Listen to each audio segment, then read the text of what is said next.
वैदिक काल की समाप्ति के बाद छठी शताब्दी ईसा पूर्व के काल में प्रवेश कर चुके हैं। छठी शताब्दी ईसा पूर्व के काल को एक विशेष काल के रूप में अध्ययन किया जाता है। इतना महत्वपूर्ण क्यों हो गया छठी शताब्दी ईसा पूर्व का काल? इसलिए कि इस काल में कई नई घटनाएं हुई, जैसे बौद्ध आंदोलन का उदय होता है इस काल में। ब्राह्मणी जो वैदिक धर्म था, वैदिक कर्म कांड, उसके विरोध में इस काल में बौद्ध आंदोलन का उदय हुआ। साथ ही जैन धर्म का भी उदय हुआ, जैन आंदोलन का। उनमें से बौद्ध धर्म ज्यादा सफल रहा, इसीलिए हम छठी शताब्दी ईसा पूर्व के काल को बौद्ध काल भी कहते हैं, यानी बुद्ध काल। गंगा घाटी में बुद्ध काल। हम बौद्ध धर्म और बौद्ध आंदोलन का अध्ययन आने वाले अध्यायों में करेंगे। यहाँ पे हम छठी शताब्दी ईसा पूर्व की कुछ विशेष विशेषताओं को हम यहाँ पे उल्लेखित करना चाहेंगे। छठी शताब्दी ईसा पूर्व के काल को द्वितीय नगरी क्रांति का काल भी कहा जाता है। इसे बुद्ध काल भी कहते हैं, द्वितीय नगरी क्रांति का काल भी कहते हैं। क्यों? इस काल में बौद्ध साहित्य में कुछ प्रमुख नगरों के नाम उल्लिखित हुए हैं, अभी हम बताएंगे, जैसे कि चंपा, साकेत, राजगृह, कौशाम्बी, श्रावस्ती, वाराणसी। केवल नगरों के नाम का ही उल्लेख नहीं हुआ है, नगर का कुछ निश्चित लक्षण होता है। नगरों के लक्षण क्या होते हैं? व्यापार वाणिज्य का विकास होता है, शिल्पों और शिल्पियों का विकास होता है, सिक्कों का प्रचलन हो जाता है, शासक वर्ग का उदय होता है। ये सारी घटनाएं इस काल में घटित हो रही थीं, जिससे कुछ प्रमुख नगरों का उदय हुआ। ये जो नगर इस काल में दिखाई देते हैं बौद्ध साहित्य में, ये वास्तव में व्यापार वाणिज्य के एक केंद्र के रूप में थे। ये राजधानी के रूप में तो थे ही, राज्यों की राजधानी के रूप में भी थे कुछ नगर, और कुछ व्यापार वाणिज्य के केंद्र के रूप में थे। जैसे वाराणसी, वाराणसी काल में व्यापार वाणिज्य का एक बड़ा केंद्र माना जाता था, खासकर उत्तर भारत में। तो आइए अध्ययन करते हैं। भारतीय उपमहाद्वीप में पहली नगरीय क्रांति हड़प्पा काल में घटित हुई थी। भारतीय उपमहाद्वीप में प्रथम नगरीय क्रांति हड़प्पा काल में लगभग 2500 ईसा पूर्व से 1500 ईसा पूर्व के बीच में घटित हुई थी। लेकिन इसका क्षेत्र सप्त सिंधु प्रदेश था। सिंधु नदी तंत्र का जो क्षेत्र है ये था सप्त सिंधु प्रदेश। इस क्षेत्र में नगरीय क्रांति घटित हुई थी, अर्थात इस क्षेत्र में अनेक नगरों का उदय हुआ था हड़प्पा काल में, है ना। इस काल में हड़प्पा, मोहनजोदड़ो, लोथल, धौलावीरा और अन्य इस तरह के नगरीय केंद्रों के प्रमाण मिलते हैं। उत्खनन में प्रमाण मिले हैं। इन नगरीय केंद्रों के प्रमाण उत्खनन में मिले हैं, क्योंकि हड़प्पा काल में साहित्य नहीं लिखा जाता था।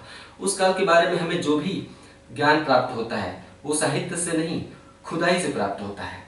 इसीलिए हड़प्पा काल को हम आद्य इतिहास कहते हैं, ऐतिहासिक काल नहीं कहते हैं। वो ऐतिहासिक सभ्यता नहीं है, क्योंकि लिखित जानकारी नहीं प्राप्त होती, इसलिए उसे हम आद्य इतिहास कहते हैं। जबकि द्वितीय नगरीय क्रांति छठी शताब्दी ईसा पूर्व के काल में घटित हुई, लेकिन इसका केंद्र गंगा यमुना का दोआब यानी उत्तर प्रदेश और बिहार का क्षेत्र था। द्वितीय नगरीय क्रांति कब घटित हुई? छठी शताब्दी ईसा पूर्व में। इसका केंद्र कहाँ था? गंगा यमुना का दोआब और बिहार का क्षेत्र था।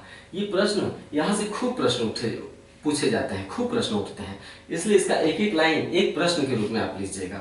जैसे द्वितीय नगरीय क्रांति कब घटित हुई? छठी शताब्दी ईसा पूर्व में। प्रथम नगरीय क्रांति हड़प्पा काल में। प्रथम नगरीय क्रांति का क्षेत्र क्या था? सप्त सिंधु प्रदेश। द्वितीय नगरीय क्रांति का क्षेत्र क्या था? गंगा यमुना का दोआब और बिहार का क्षेत्र था। नगरीय क्रांति शब्द का प्रयोग सबसे पहले गार्डन चाइल्ड ने किया था। गार्डन चाइल्ड हड़प्पा सभ्यता के शोध से भारत में संबंधित है। भारत में हड़प्पा सभ्यता का जो खोज हुआ, जो खुदाइयां चली, उसमें गार्डन चाइल्ड महोदय का बड़ा योगदान था। तो इन्होंने ही अपनी पुस्तक द अर्बन रिवॉल्यूशन, नगरीय क्रांति, इन्होंने अपनी पुस्तक अर्बन रिवॉल्यूशन में नगरीय क्रांति शब्द का सबसे पहले प्रयोग किया था। ठीक है। इन्होंने ही यह भी बताया कि भारत में प्रथम नगरीय क्रांति, प्रथम नगरीय घटना हड़प्पा काल में घटित हुई थी। ये बात गार्डन चाइल्ड ने बताया। बुद्ध काल मतलब छठी शताब्दी ईसा पूर्व के काल में, इसे बुद्ध काल भी कहते हैं। बुद्ध काल में नगरों का उदय तेजी से हुआ। इसका क्या कारण था? जब कोई घटना घटती है तो उसका कुछ कारण होता है, अनायास ही कुछ भी नहीं होता।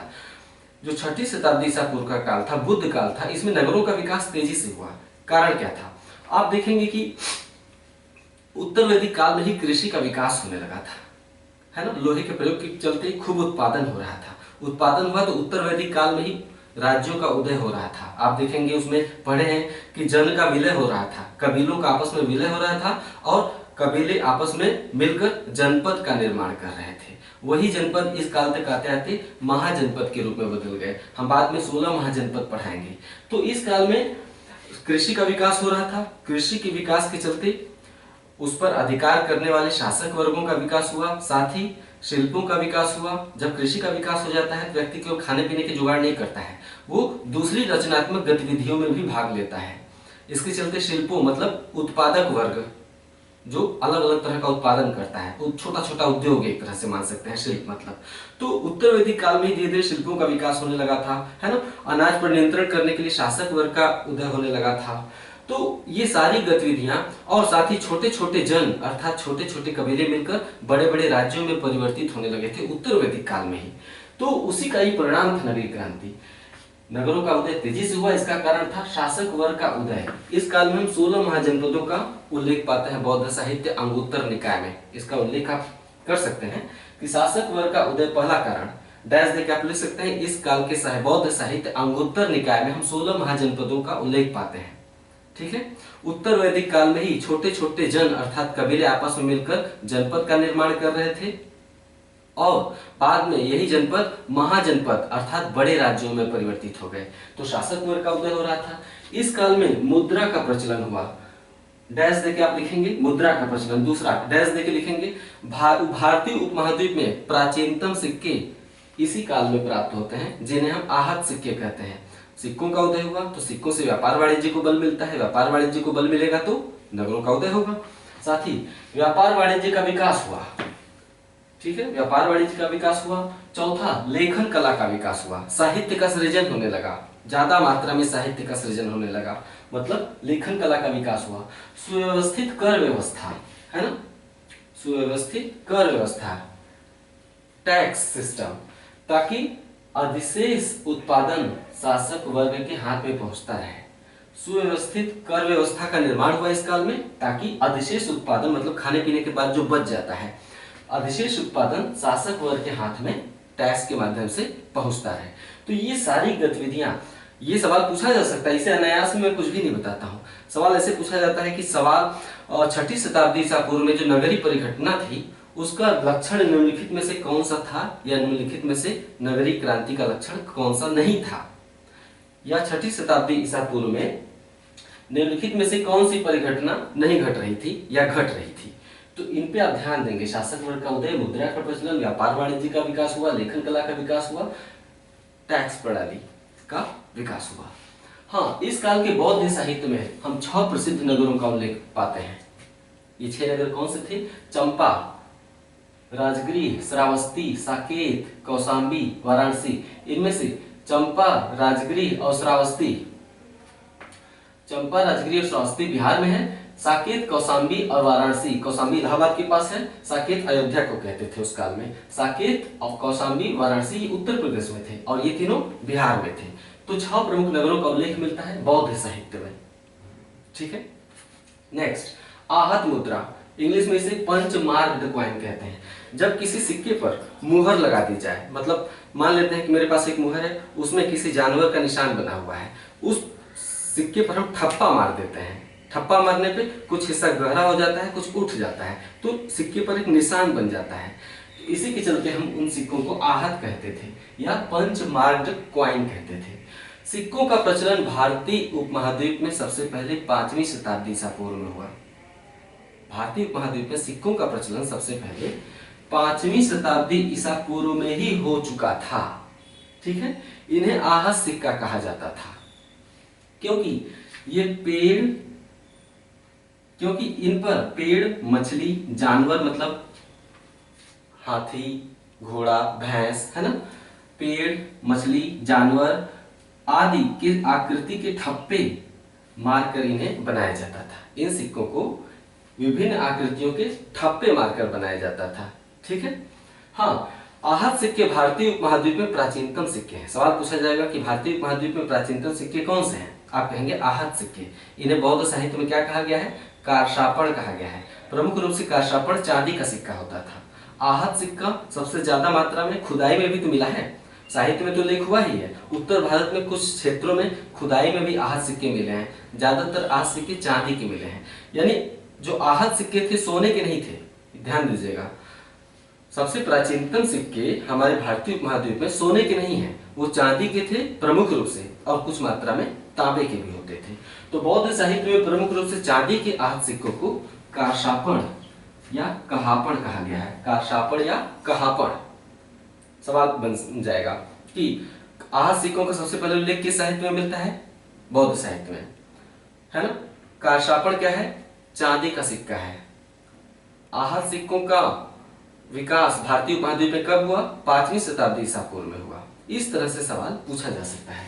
तो ये भारत में प्राचीनतम सिक्के हैं। आहत सिक्के मुख्यतः चांदी के मिले हैं, हालांकि कुछ तांबे के सिक्के भी मिले हैं। बौद्ध साहित्य में आहत सिक्कों को कारशापण या कहापण कहा गया है। सिक्कों का अध्ययन न्यूमिस्मेटिक्स कहलाता है। विज्ञान की वह शाखा जिसके तहत हम सिक्कों का अध्ययन कहते हैं उसे क्या कहते हैं? न्यूमिस्मेटिक्स कहते हैं। व्यापार वाणिज्य। नगरों का उदय हो रहा था, सिक्कों का विकास हो गया, इसके चलते इस काल में व्यापार वाणिज्य का भी विकास होने लगा। वाराणसी बुद्ध काल में महान व्यापारिक केंद्र था। वाराणसी उत्तर भारत में बुद्ध काल में एक बड़ा व्यापारिक केंद्र हुआ करता था। नेक्स्ट, इस काल में 3 प्रमुख बंदरगाहों का उल्लेख मिलता है। कौन से हैं? भड़ौच, सोपारा, ताम्रलिप्ति। 3 प्रमुख बंदरगाहों का उल्लेख आया है। भड़ौच पश्चिमी तट का सबसे प्रसिद्ध व सबसे बड़ा बंदरगाह था। भड़ौच नर्मदा नदी के मुहाने पर भूगोल में आपने पढ़ा होगा, भड़ौच स्थित है। तो ये पश्चिमी तट का सबसे प्रसिद्ध और सबसे बड़ा बंदरगाह था। इसे भेरिगु-कच्छ या बेरीगाजा भी कहा जाता था। भड़ौच को भेरिगु-कच्छ या बेरीगाजा, ये आज गुजरात में पड़ता है, भड़ौच नामक स्थल, है ना। दूसरा प्रमुख था सोपारा। सोपारा महाराष्ट्र में है, आज भी है। तो सोपारा महाराष्ट्र में पश्चिमी तट पर स्थित बंदरगाह था। तीसरा प्रमुख बंदरगाह जिसका उल्लेख मिलता है हमें वह ताम्रलिप्ति।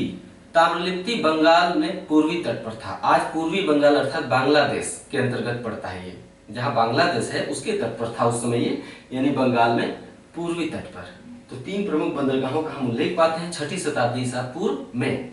आपसे पूछा जाएगा कि भारतीय उपमहाद्वीप में प्राचीनतम बंदरगाह कौन सा है? भड़ौच, उसके बाद सोपारा, उसके बाद ताम्रलिप्ति। नेक्स्ट, इस काल में बौद्ध साहित्य एक बावेरु जातक ग्रंथ क्या है? जातक ग्रंथ प्रमुख रूप से बौद्ध साहित्य को कहा जाता है। ठीक है, तो इस काल के बौद्ध पुस्तक बावेरु जातक ग्रंथ हमेशा बौद्ध साहित्य ही रहेगा। ठीक है, प्रसिद्ध बौद्ध पुस्तक बावेरु जातक में मध्य एशिया मतलब अफगानिस्तान के उत्तर में जो देश है ना, किर्गिस्तान, उज्बेकिस्तान, तुर्कमेनिस्तान, इन्हें मध्य एशिया कहा जाता है। इस काल की पुस्तक बौद्ध पुस्तक बावेरु जातक में मध्य एशिया को निर्यात किए जाने वाले वस्तुओं की सूची मिलती है। 6ठी शताब्दी ईसा पूर्व में मध्य एशिया को निर्यात किए जाने वाले वस्तुओं की सूची किस पुस्तक में मिलती है? आपका उत्तर होगा बावेरु जातक में। हाँ, तो इस सूची में मोरों और कौवों का भी उल्लेख है, यानी भारत से मध्य एशिया को मोर और कौवे भी भेजे जाते थे। श्रेणी संगठन। इस काल में अलग अलग तरह के शिल्पों का विकास हुआ। शिल्प मतलब छोटे छोटे उद्योग, यानी व्यवसायों का विकास हुआ। व्यवसाय करने वाले क्या कहलाते हैं? व्यवसायी, है ना। तो इस काल में बहुत सारे व्यवसायों और व्यवसायियों का उल्लेख हुआ। तो अलग अलग काम करने वाले व्यवसायियों ने अपने अलग अलग समूह बना लिए, संगठन बना लिए अपने हित के लिए, ताकि अपने हित को राज्य के समक्ष रख सकें और राज्य से अपनी बातें मनवा सकें। आज भी आपने देखा होगा अलग अलग व्यापार और व्यवसाय करने वाले लोगों का अपना संगठन होता है। थोड़ा भी अपने हित को चोट पहुंचती है तो आंदोलन और हड़ताल शुरू कर देते हैं, है ना। अब जैसे ऑटो चलाने वाले अक्सर देखा होगा आपने, हड़ताल कर देते हैं, या डॉक्टर लोग हड़ताल कर देते हैं।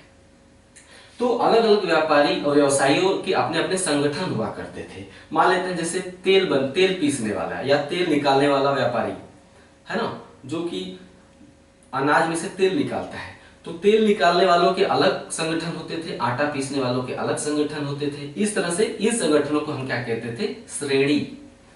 सर्वप्रथम इसी काल में व्यवसायियों की श्रेणी और श्रेणी धर्म का उल्लेख मिलता है। मतलब व्यवसायियों के अपने जो नियम कानून होते थे एक विशेष श्रेणी के, विशेष तरह के, मतलब एक ही काम करने वाले व्यवसायियों की जो श्रेणी होती थी उसके कुछ सामाजिक नियम कानून होते थे, उसका अनुसरण उन्हें करना पड़ता था। उसी को हम श्रेणी धर्म कहते हैं। तो सर्वप्रथम इसी काल में व्यवसायियों की श्रेणी और श्रेणी धर्म का उल्लेख मिलता है। व्यवसायियों का संगठन या एक ही काम करने वालों का समूह क्या कहलाता है? श्रेणी। एक ही काम, अलग अलग काम नहीं, एक ही काम करने वाले व्यवसायियों का समूह या व्यवसायियों का संगठन क्या कहलाता था? श्रेणी। श्रेणी का जो प्रमुख होता था, व्यवसायियों की श्रेणी का प्रमुख, उसे श्रेष्ठीन अथवा ज्येष्ठक कहा जाता था। भाई एक संगठन है तो उसका कोई हेड होगा ना, तो उसके हेड को श्रेष्ठीन या ज्येष्ठक कहा जाता था। बौद्ध साहित्य में श्रेष्ठीन को सेट्ठी कहा गया है। बौद्ध साहित्य में श्रेष्ठीन को सेट्ठी कहा गया है, आधा ट फिर ठी। ठीक है, सवाल बनेगा बौद्ध साहित्य में उल्लिखित सेट्ठी क्या है? आप कौन सा विकल्प चुनेंगे?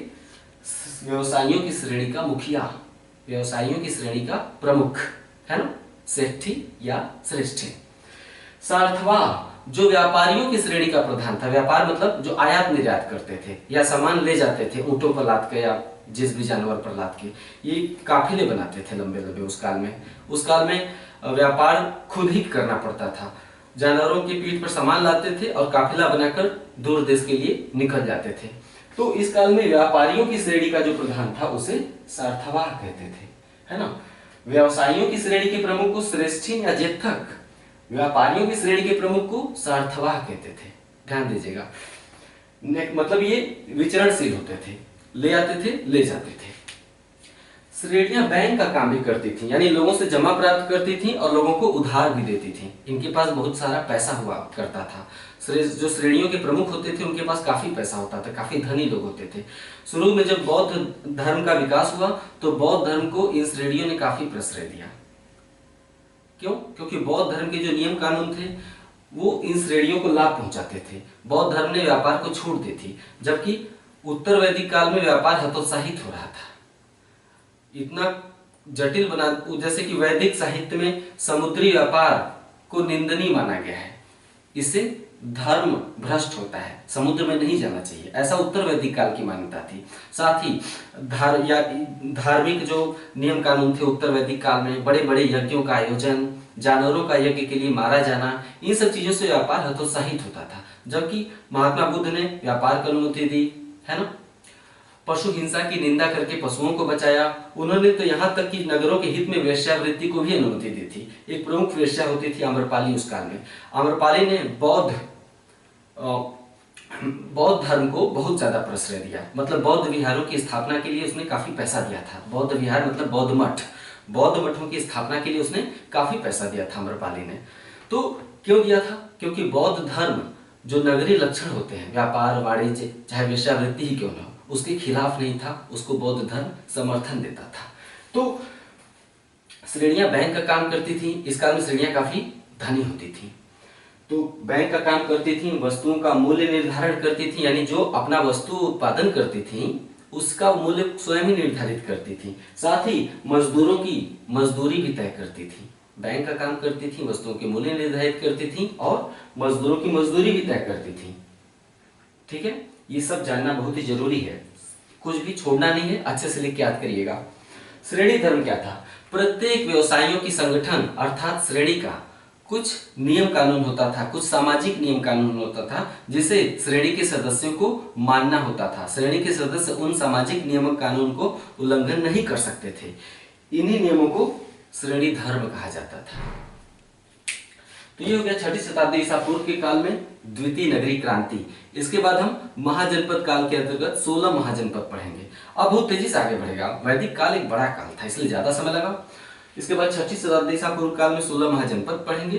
फिर उसके बाद हम मगध का उत्कर्ष पढ़ेंगे, देखेंगे कि कैसे बिंबिसार और अजातशत्रु के नेतृत्व में मगध का विकास तेजी से हुआ, है ना। मगध का विकास हम घनानंद तक पढ़ेंगे, घनानंद। उसके बाद सिकंदर का आक्रमण होता है, भारत के स्वाभिमान को चोट पहुंचती है सिकंदर के आक्रमण से, क्योंकि छोटे छोटे राज्य आपस में एक नहीं हो पाए, लड़ रहे थे। 16 महाजनपद के जो छोटे छोटे राज्य थे, इसलिए सिकंदर का रास्ता आसान हो गया भारत को जीतने में। लेकिन सिकंदर का जब आक्रमण हुआ तो भारत के स्वाभिमान को चोट पहुंची। उसी समय चाणक्य को चंद्रगुप्त मिलता है। चाणक्य ने चंद्रगुप्त को भारत का एक छत्र सम्राट बनाया। चक्रवर्ती सम्राट के आदर्श को चरितार्थ करके पूरे भारत को एक राजनीतिक सूत्र में बांध दिया गया। उसके बाद एक बड़े भारत का निर्माण होता है। फिर हम मौर्य काल में वो सब चीजें पढ़ेंगे। ठीक है, इसी तरह से पढ़ते रहिए, नोट्स बनाते रहिए, अपनी प्रतिक्रिया भी देते रहिए। नमस्कार।